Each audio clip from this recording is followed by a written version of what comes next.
Max Payne!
Reports of a fire at the Punchinello Manor in Westchester.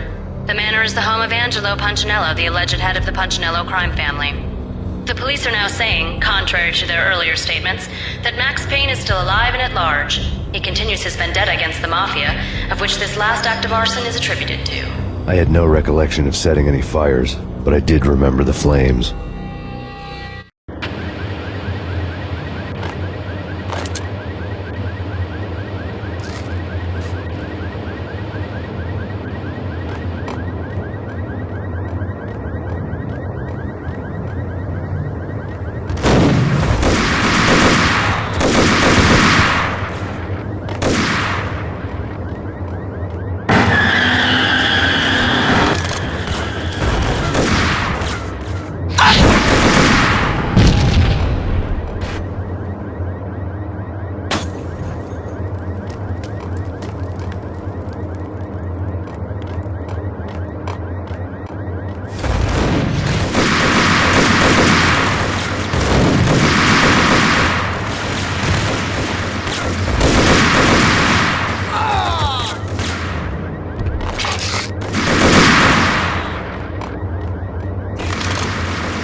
Refuse to do the smart thing.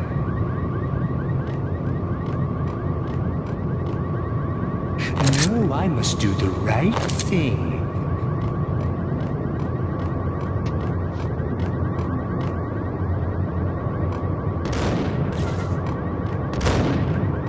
I believe you. can be stupid at times.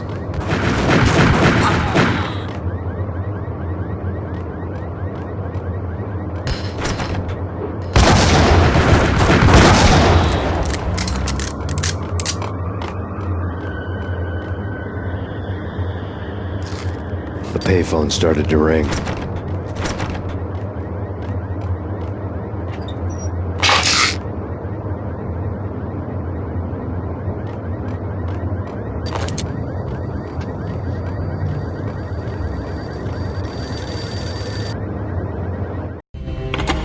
Yeah. Max Payne. Whatever does it for you. This is Alfred Woden. I can give you the name of your enemy. Come to the Asgard building presently. We are expecting you.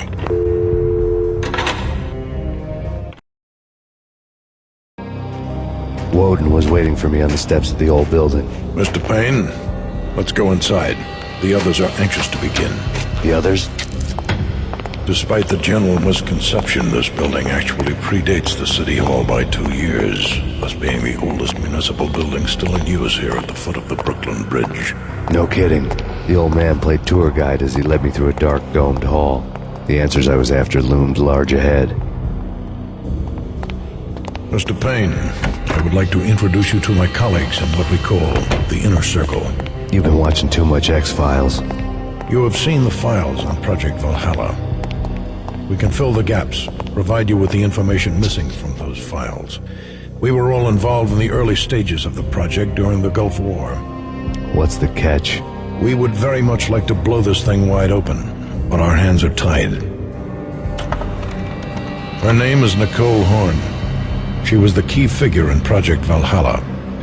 When the funding was discontinued, she simply refused to quit. She knew exactly what she had in her hands. Nicole Horn is the president of Acer Corporation. She has more than half the city in her pocket.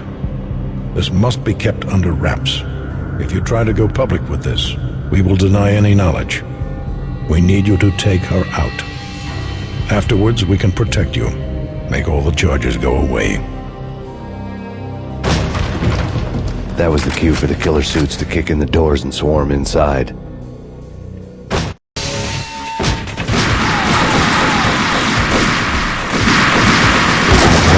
Show, but I decided to leave early anyway. It was only a one-story fall.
One of the monitors showed what was left of the Inner Circle.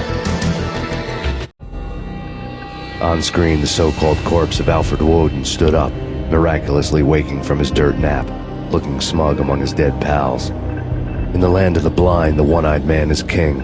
I didn't know how he'd pulled it off, but it was a pretty slick way to get out of all his promises. Most of what he had said fit too well to be a load of crap.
And what is your answer to those saying that he is actually providing a service long overdue to the city?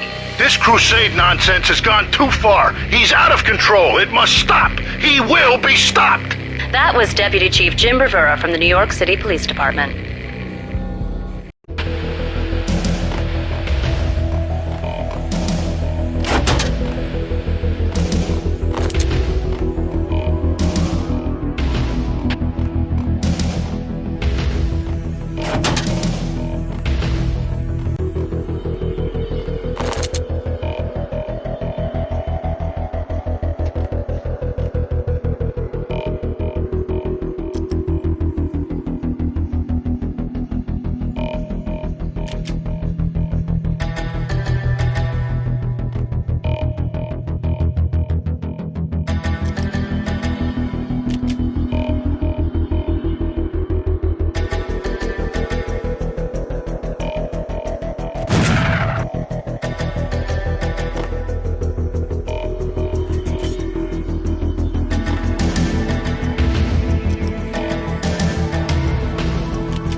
videotape lay on the desk.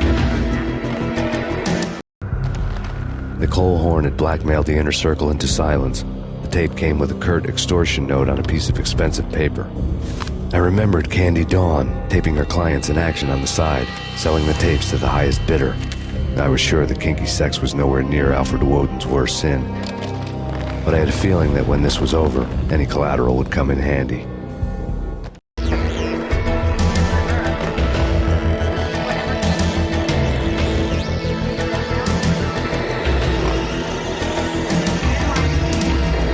Woden had left me a present.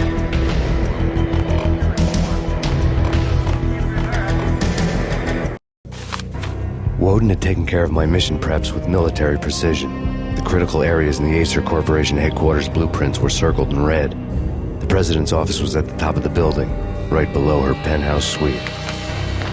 The elevators were controlled by a security computer, part of the mainframe located underground below the building.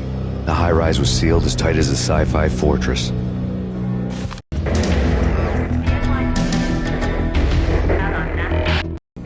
Nothing seems to stop Acer Corporation's phenomenal victory march. Incredibly, the stocks are still rocketing. Worried experts already see a danger in the company's success. Some have gone as far as to say that Acer Corporation is about to become an even bigger monopoly than Microsoft ever was.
The best movie ending ever? Gotta be Butch Cassidy and the Sundance Kid. A hero's end, going out with guns blazing.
I had dreamed of revenge.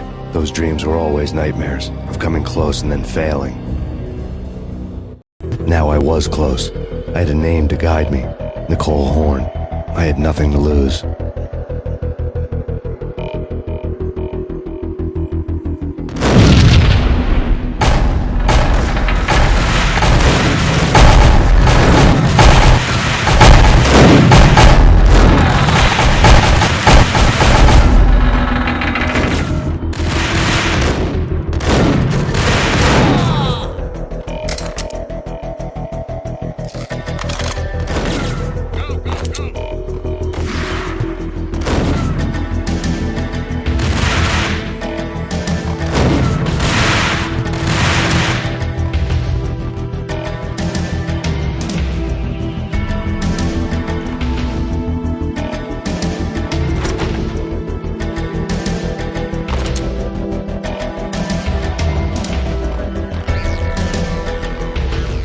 The Inner Circle had quite a track record. Project Valhalla had not been the only thing the Inner Circle had been involved in. There were rows of cabinets full of files. The Serpentine Secret Society went back a long way, always pulling strings from the shadows. I couldn't say I was sorry. Woden's move in some Byzantine Power Game had cut the Circle's membership roster to 1. The old man wanted me on cleanup duty. It was my mess too.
you've seen one, you've seen them all. Request assistance!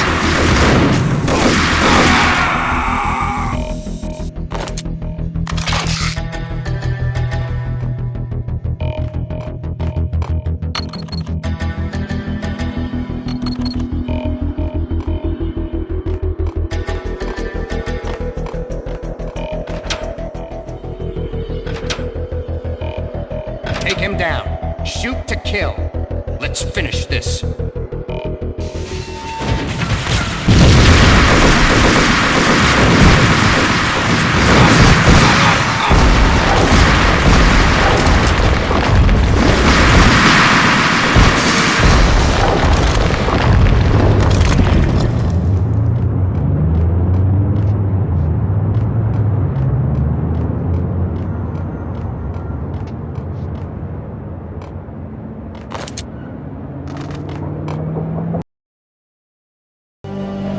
Mine wasn't the most original approach to the problem. It wasn't as if it hadn't all been done before. An eye for an eye, the first principle of revenge. Old as dirt, still going strong. The cardinal rule in going after someone with an intention to kill was not to make it personal, which it almost always ended up being anyway. It did with me. I took my time, cruising around the city in the snow. There was no hurry. I knew what I had to do now. I took my time, thinking about it, building up the rage. When I was ready, I parked the stolen wheels at the front entrance of the Acer Corporation headquarters. Got out, got in, got cracking. I had a bullet with Nicole Horn's name on it. I had 10,000 bullets with the hag's name on them. She had ultra-high-tech security systems, enough mercenaries and weaponry to start World War III. There was no fear. New York disappeared behind a veil of snow. I had crossed the threshold. This was her domain, sleek and sexy and soulless, all glass and steel. A place of color-coded security keycards, metal detectors, and surveillance systems.